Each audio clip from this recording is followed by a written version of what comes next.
여호수아 1장 1절부터 9절까지의 말씀 교독합니다. 1절 제가 먼저 읽습니다. 여호와의 종 모세가 죽은 후에 여호와께서 모세의 수종자 눈의 아들 여호수아에게 말씀하여 이르시되 내 종 모세가 죽었으니 이제 너는 이 모든 백성과 더불어 일어나 이 요단을 건너 내가 그들 곧 이스라엘 자손에게 주는 그 땅으로 가라. 내가 모세에게 말한 바와 같이 너희 발바닥으로 밟는 곳은 모두 내가 너희에게 주었노니 곧 광야와 이 레바논에서부터 큰 강 곧 유브라데 강까지 해 족속의 온 땅과 또 해지는 쪽 대해까지 너희의 영토가 되리라. 내 평생에 너를 능히 대적할 자가 없으리니 내가 모세와 함께 있었던 것 같이 너와 함께 있을 것입니다. 내가 너를 떠나지 아니하며 버리지 아니하리니 강하고 담대하라. 너는 내가 그들의 조상에게 맹세하여 그들에게 주리라 한 땅을 이 백성에게 차지하게 하리라. 오직 강하고 극히 담대하여 나의 종 모세가 내게 명령한 그 율법을 다 지켜 행하고 우로나 좌로나 치우치지 말라. 그리하면 어디로 가든지 형통하리니 이 율법책을 내 입에서 떠나지 말게 하며 주야로 그것을 묵상하여 그 안에 기록된 대로 다 지켜 행하라. 그리하면 내 길이 평탄하게 될 것이며 내가 형통하리라. 함께 읽습니다. 내가 내게 명령한 것이 아니냐. 강하고 담대하라. 두려워하지 말며 놀라지 말라. 내가 어디로 가든지 내 하나님 여호와가 너와 함께 하니라 하시니라. 아멘. 오늘부터 이제 여호수아 강해를 시작하는데요. 여호수아는 모세를 이어서 이스라엘의 지도자가 돼서 새롭게 이제 가나안 땅을 정복하고 분배하는 그런 내용입니다. 우리 교회도 새롭게 시작하는 이 시기에 하나님께서 여호수아서를 통해서 지금 여기 우리 교회에 주시는 그 하나님의 뜻을 들려주실 줄로 믿습니다. 여호수아 첫 번째 시간, 승리를 주시는 하나님, 승리를 주시는 하나님이라는 제목으로 하나님의 말씀 전하겠습니다. 여호수아서는 모세의 후계자 여호수아가 이스라엘 백성과 함께 요단강 서쪽을 정복하고 그리고 가나안 땅 전체를 12지파에게 분배하고 그리고 마지막에 여호수아가 유언을 하는 것으로 마무리가 됩니다. 먼저 땅을 정복하고 그 다음에 땅 전체를 분배하고 그리고 유언으로 이제 고별 설교를 하면서 마무리가 됩니다. 이렇게 세 부분으로 이루어졌습니다. 여호수아는 모세가 갑자기 죽은 뒤에 물론 120세니까 생각은 하고 있었겠지만 근데 정정했습니다. 눈에 힘을 잃지 않고 느보산에 올라갈 때 기도하고 내려오겠지 예상했을 거예요. 근데 안 내려오는 거예요. 그래서 갑자기 모세가 이제 죽고 이스라엘의 지도자가 됐습니다. 많이 당황했을 겁니다. 제가 울산선결교회 부임했을 때 좀 당황했습니다. 원로 목사님이 신학과 5, 6학번인 거예요. 제가 91학번이거든요. 35년 선배님이세요. 완전히 아버지를 넘어 거의 할아버지 군번이시죠. 그래가지고 원로 목사님이요 제가 3대인데 잘할 수 있을까? 기도가 간절히 나오더라고요. 근데 여호수아가 정말 많이 당황했을 거예요. 왜냐하면 이스라엘 백성은 모세한테도 반항했거든요. 모세는 430년 이집트 노예 생활에서 탈출시킨 이스라엘 역사의 최고로 위대한 지도자입니다. 그런데 그런 모세에게도 대들고 원망 불평했던 이스라엘 백성입니다. 근데 이제 여호수아가 자기가 그 민족을 이끌어야 한다는 것, 너무나 큰 부담이었습니다. 사실 이제 하나님께서 여호수아의 이런 마음을 알고 계셨기 때문에 그의 마음이 심하게 흔들릴 때 분명한 목표를 주셨습니다. 본문의 3절과 4절인데요. 내가 모세에게 말한 바와 같이 너희 발바닥으로 밟는 곳은 모두 내가 너희에게 주었노니 너희의 영토가 되리라. 이 약속은 다윗과 솔로몬 시대에 왔을 때 유사하게 이루어집니다. 이스라엘 역사에서 가장 위대한 왕이었던 다윗, 그리고 그의 아들 솔로몬 때에 이 말씀이 비슷하게 성취가 됩니다. 여호수아 13장 1절입니다. 시작. 여호수아가 나이가 많아 늙음에 여호와께서 그에게 이르시되 너는 나이가 많아 늙었고 얻을 땅이 매우 많이 남아 있도다. 그러니까 여호수아가 그 땅을 다 차지한 게 아니죠. 늙었는데 아직 얻을 땅이 많이 남아 있었습니다. 그래서 여호수아 당대에는 부분적으로만 차지를 하게 됩니다. 대표적인 게 여리고성이라든지 아이성 이런 성들이고요. 나머지는 아직 그대로 남아 있지만 비전 선포처럼 분배를 미리 해준 겁니다. 왜 우리가 아직 이루지 못했어도 하나님께서 이루어 주실 것이니까 비전을 선포하는 거잖아요. 하나님께서 우리 교회에 새 가족들을 중심으로 2,000명을 주실 겁니다. 이 선포하는 거잖아요. 아직은 안 됐지만 그 과정도 모르지만 우리는 비전을 선포하는 것이죠. 여호수아서가 그런 거예요. 그래서 미리 땅을 분배를 해 주었습니다. 하나님은 비전을 심어주신 후에는 그 비전을 이룰 수 있도록 약속을 주십니다. 여호수아 1장 5절이죠. 너의 평생에 너를 등이 대적할 자가 없으리니 내가 모세와 함께 있었던 것 같이 너와 함께 있을 것임이니라. 내가 너를 떠나지 아니하며 버리지 아니하리니. 하나님께서 함께 하시니 오직 강하고 극히 담대하라. 크게 격려를 해주십니다. 무조건 강하고 담대하라는 거 아닙니다. 너의 야망을 이루기 위해, 욕심을 채우기 위해 그런 내용이 아니에요. 오직 강하고 극히 담대하여 하나님의 말씀을 다 지켜 행하라는 것입니다. 단서가 있습니다. 하나님이 함께 하시기 때문입니다. 하나님과의 관계에 바탕을 둔 담대함입니다. 이것이 전제가 반드시 되어야 합니다. 성경에서 가장 큰 복이 있습니다. 오늘 할렐루야 찬양대에 나왔었죠? 임마누엘의 복입니다. 하나님이 우리와 함께 하신다. 이 이상의 복은 없습니다. 하나님이 함께 하시면 다 된 겁니다. 임마누엘의 복이 성경에서 가장 큰 복입니다. 그래서 이 복을 먼저 여호수아에게 약속해 주시는 겁니다. 그러면서 용기 100배하여 있는 힘을 다 내어라. 크게 용기를 내어라. 굳세고 용감하라. 두려워하거나 낙담하지 마라. 이것은 하나님의 명령입니다. 상황이 어떻든 어떤 사람들을 만나건 관계없습니다. 내가 마음이 힘들 때 특별히 이 말씀을 기억해야 됩니다. 하나님의 명령이기 때문입니다. 낙심하려고 할 때, 좌절감이 올 때 강하고 담대하라. 이 하나님의 말씀을 붙드는 거예요. 그때 내 마음을 다시 끌어올리는 겁니다. 그리고 능력은 하나님께로부터 온다라는 확신을 가지고 기도하는 것입니다. 마음을 강하고 담대하게 하는 것입니다. 그리고 하나님은 그 말씀대로 이루어 주셨습니다. 신앙생활은 그걸 믿는 겁니다. 하나님이 나와 함께 하신다. 그러고 나서 하나님이 주신 목표가 시들해지지 않도록 또 하나의 길을 제시합니다. 하나님의 말씀을 다 지켜 행하라는 것입니다. 우로나 좌로나 치우치지 말고 균형을 잡으라는 것입니다. 그러면 형통하게 된다는 것입니다. 단서가 있습니다. 하나님의 말씀을 다 지켜 행하고 우로나 좌로나 치우치지 말고 균형을 잡는 것입니다. 그러면 어디를 가든지 하나님이 형통하게 해주십니다.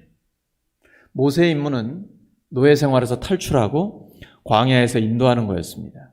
근데 여호수아의 임무는 가나안 약속의 땅을 정복하고 땅을 분배하는 것이었습니다.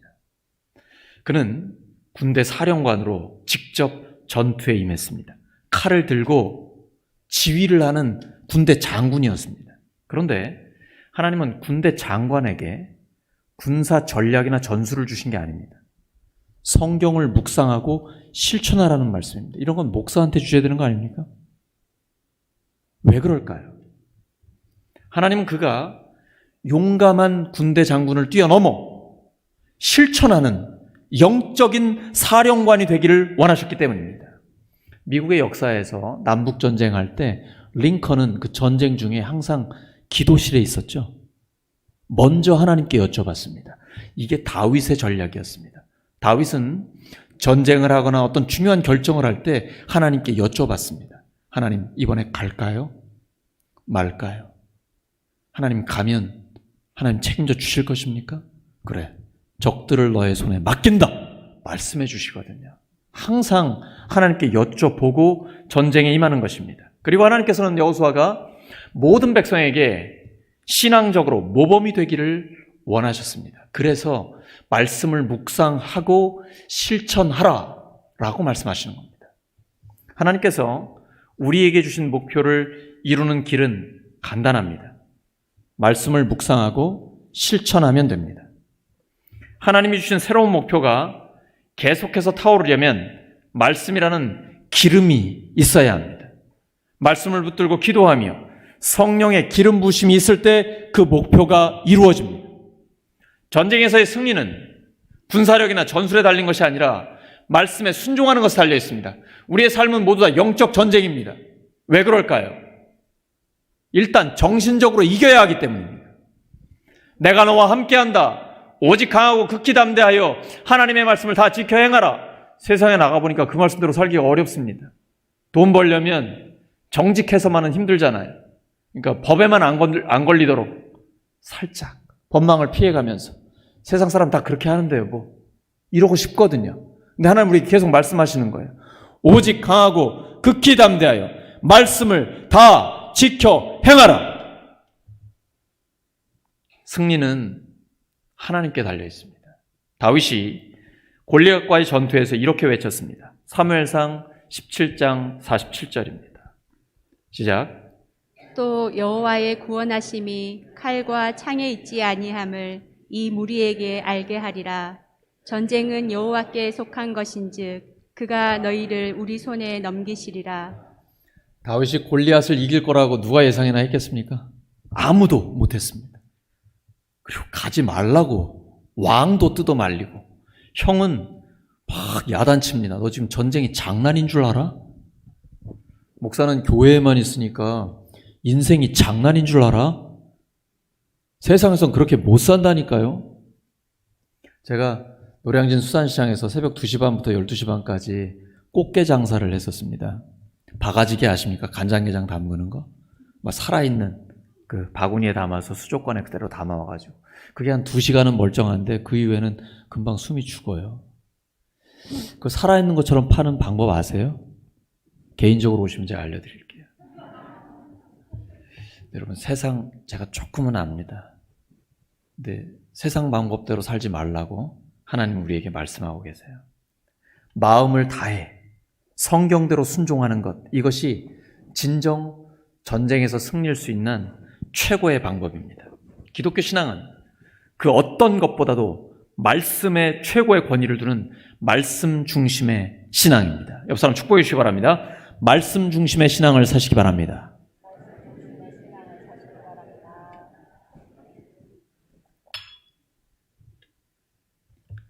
여호수아는 말씀대로 순종했고 하나님이 도와주셔서 가나안 땅을 정복했습니다. 하나님이 약속을 이루어 주신 것입니다. 그 후에 사사시대와 왕정시대를 거치면서 결국은 이스라엘이 아수르에게 망하고 바벨론 포로로 잡혀가 그 땅을 잃어버리게 됩니다. 하지만 끝나지 않습니다. 역사의 주인은 하나님이십니다. 하나님은 하나님의 백성을 다른 세력들의 놀이객감으로 내어주지 않으십니다. 그들을 70년 만에 그 땅으로 돌아오게 하셨습니다. 우리 하나님은 창조와 역사의 주님이십니다. 오직 하나님께 충성을 다하고 모든 것을 하나님께 맡기면 하나님이 이루어 주십니다. 하나님이 이루어 주십니다. 사실 이스라엘이 가나안 땅을 차지하게 된 것은 그들의 군사력이 우세해서가 아닙니다. 그들을 노예였습니다. 오합지졸이에요. 40년 동안 광야 생활했습니다. 오직 한 가지, 성을 무너뜨리시고 그리고 그들의 마음을 두려움으로 심히 떨게 만들어주셨던 하나님의 도우심 때문에 승리할 수 있었던 것입니다. 하나님의 백성이 하나님의 지시를 충실히 따르면 그들에게는 오직 승리만이 있을 뿐입니다. 하지만 아간처럼 하나님의 뜻을 따르지 않고 자기 욕심을 채우면 실패하게 됩니다. 그러나 다시 회개하고 하나님 앞에 돌아오면 하나님은 계속해서 승리하게 해주십니다. 하나님의 말씀은 하나도 남김없이 그대로 이루어집니다. 여호수아 21장 45절입니다. 시작. 여호와께서 이스라엘 족속에게 말씀하신 선한 말씀이 하나도 남음이 없이 다 응하였더라. 여호수아 전체를 보면 24장까지 있는데요. 여호수아가 하나님의 말씀대로 그대로 순종했습니다. 그랬더니 정말 하나님의 말씀이 그대로 이루어졌습니다.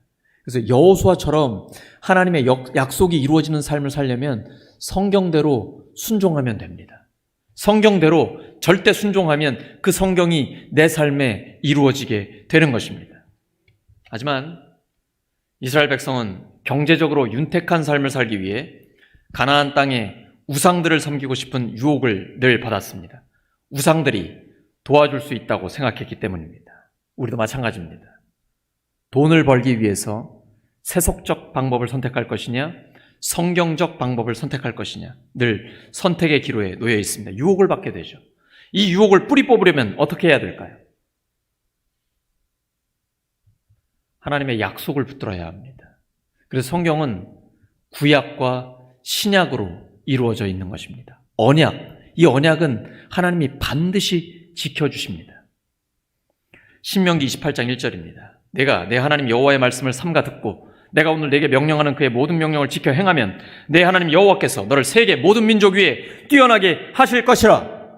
우리에게 이 약속 똑같이 주어졌습니다. 세속적 가치관을 따를 것인가, 성경적 가치관을 따를 것인가 선택해야 합니다. 여호수아는 하나님을 선택했습니다. 오직 강하고 극히 담대하게 하나님의 말씀을 절대 순종했습니다. 그리고 하나님의 약속은 그대로 이루어졌습니다. 요즘도 뉴스에 보면 이슈가 되는 비리나 사건들이 많이 있습니다. 그런데 결국 국민들의 관심은 어디에 있습니까? 그 돈이 어디로 흘러갔는가, 누가 이익을 챙겼는가, 여기에 관심이 있는 것이죠. 인류 역사를 경제사로 보는 관점이 있습니다. 정치, 경제, 사회, 문화, 모든 권력과 명예, 그 끝에 가면 꼭 돈이 걸려 있습니다. 그래서 사람들의 관심은 돈에, 가장 초미의 관심, 돈에 가 있는 것입니다. 그런데 여호수아는 땅을 분배할 때에 다른 모든 지파들에게 나누어 주고 나서 마지막에 자기 몫을 챙겼습니다. 만약에 다른 지도자들 같다면 자기 것부터 챙겼겠죠. 그리고 측근들을 챙겨줬을 겁니다. 남은 거 가지고 백성들에게 분배를 했겠죠. 여호수아는 그렇게 하지 않았습니다. 하나님이 세워주신 참된 지도자의 모습을 보여주었습니다. 저와 여러분에게 주시는 하나님의 말씀입니다. 적어도 지도자들에게는 공적인 이익이 사적인 이익보다 앞서야 합니다. 우리 그리스도인들은 각자의 삶의 자리에서 지도자들입니다. 많고 적은 것을 떠나 우리 모두는 세상의 소금과 빛으로 지도자로 세워주셨습니다. 작은 것을 탐내다가 큰 것을 잃지 말아야 합니다. 먼저 하나님 나라와 공동체의 유익을 생각하는 것이 지혜입니다. 우리는 하나님과 돈 중에 선택해야 합니다. 양다리는 걸칠 수 없습니다. 하나님 아니면 돈입니다. 우리가 하나님을 선택하면 하나님께서는 나머지 모든 것들을 책임져 주십니다. 여호수아는 하나님을 선택했고 그가 사는 날 동안 백성들도 하나님을 섬겼습니다. 우리가 기준을 바르게 세워야 합니다. 성경적 세계관으로 생각하고 말하고 행동하면 우리가 사는 날 동안 우리 가족과 교회와 백성이 하나님을 섬길 것입니다. 그리고 더 강력한 믿음의 세대를 하나님께서 일으켜 주실 것입니다. 그리고 여호수아의 헬라식 이름이 예수입니다. 비슷하죠? 여호수아, 예수. 근데 맨 앞에는 여자하고 예자가 뭘 가리킬까요? 여호와 하나님을 가리킵니다. 그래서 그 이름의 뜻이 여호와 하나님이 구원하신다.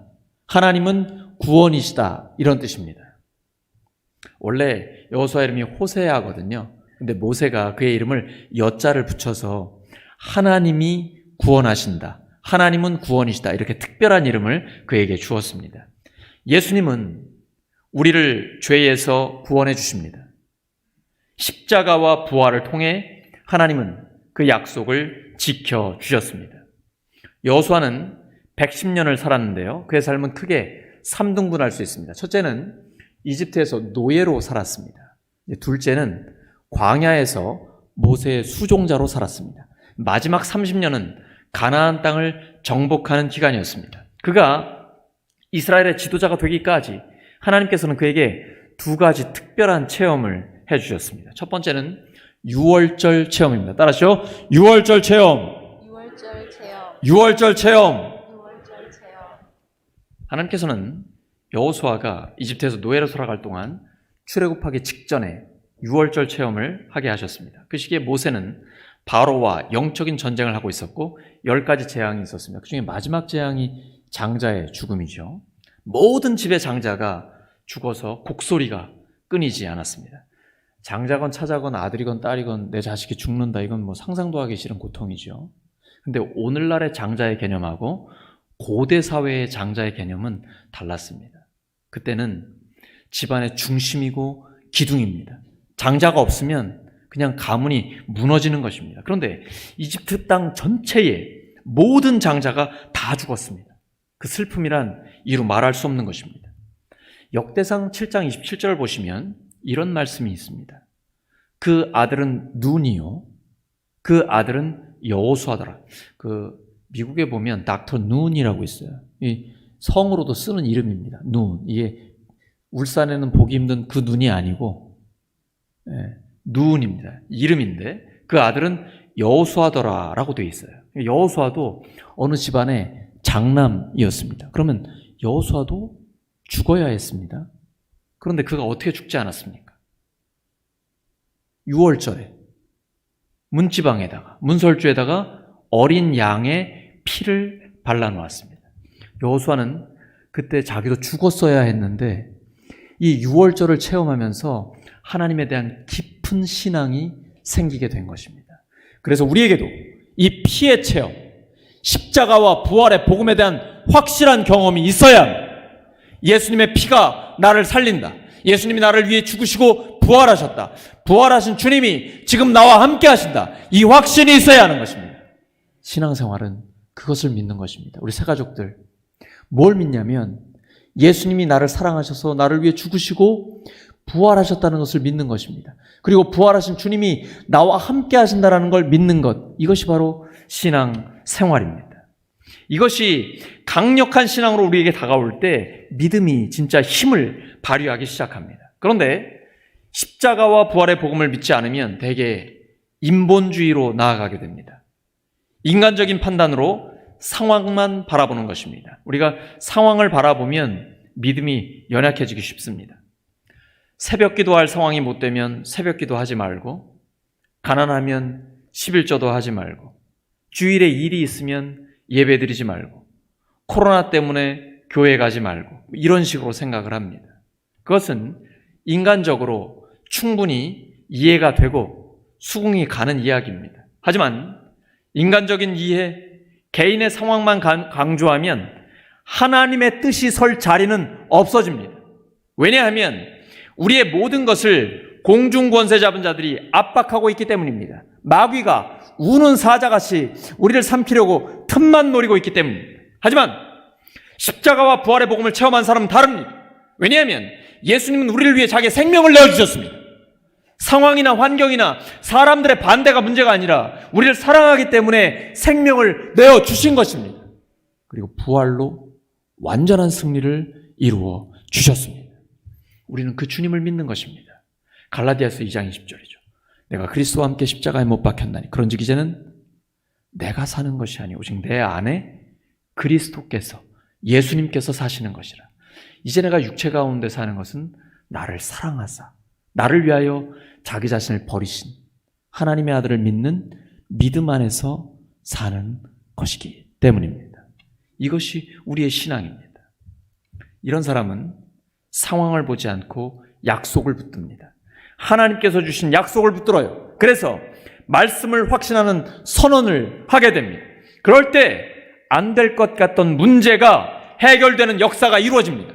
상황에 끌려가지 마시고 상황을 끌고 가시기 바랍니다.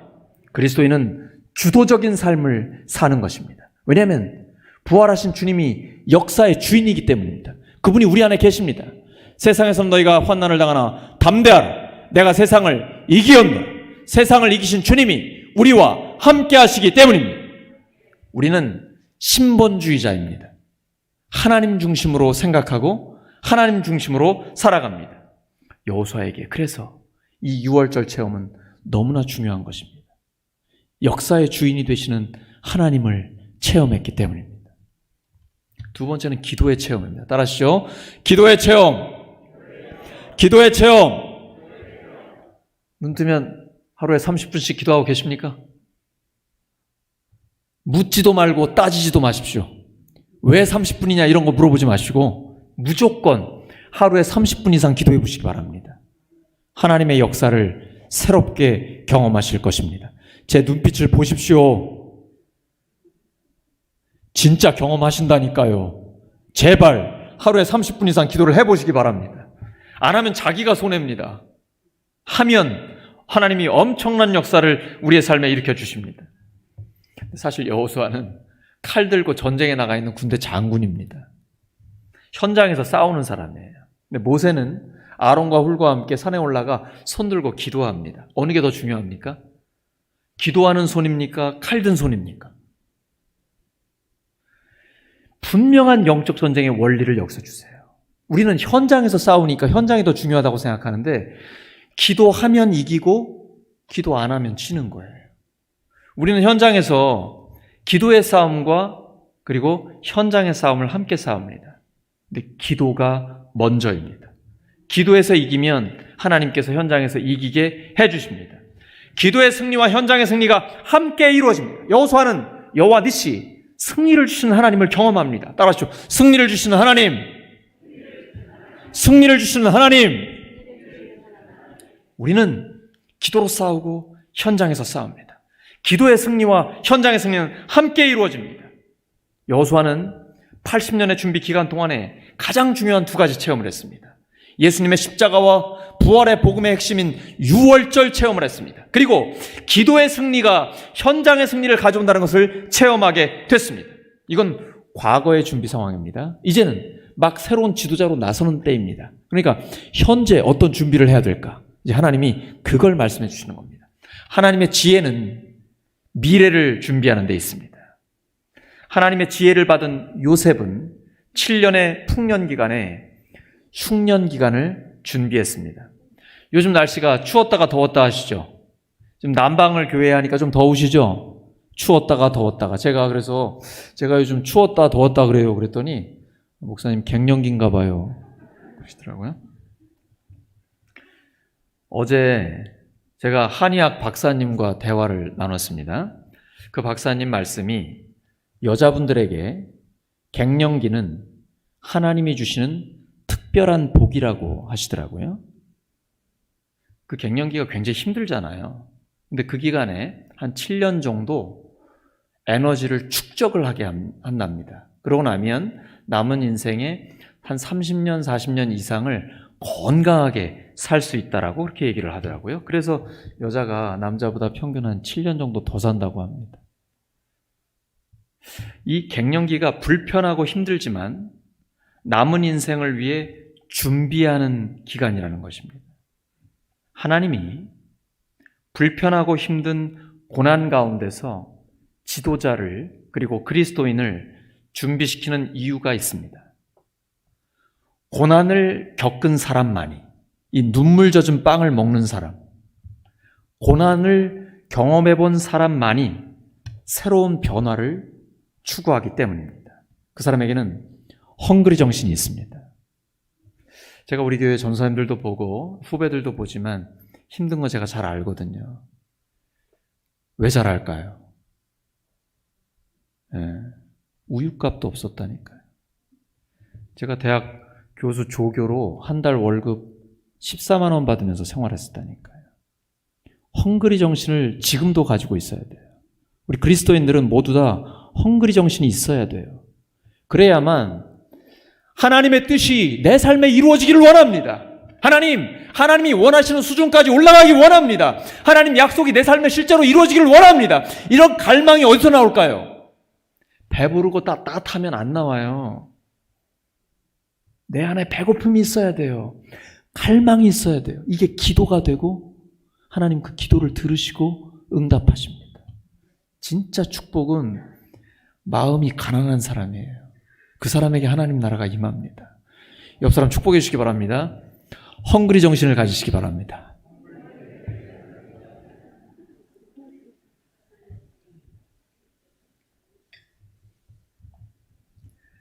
하나님께서는 미래를 준비시키시기 위해서 가장 먼저 여호수아를 크게 격려해 주셨습니다. 여호수아 1장 5절과 6절입니다. 시작. 너의 평생에 너를 능히 당할 자 없으리니 내가 모세와 함께 있던 것 같이 너와 함께 있을 것임이라.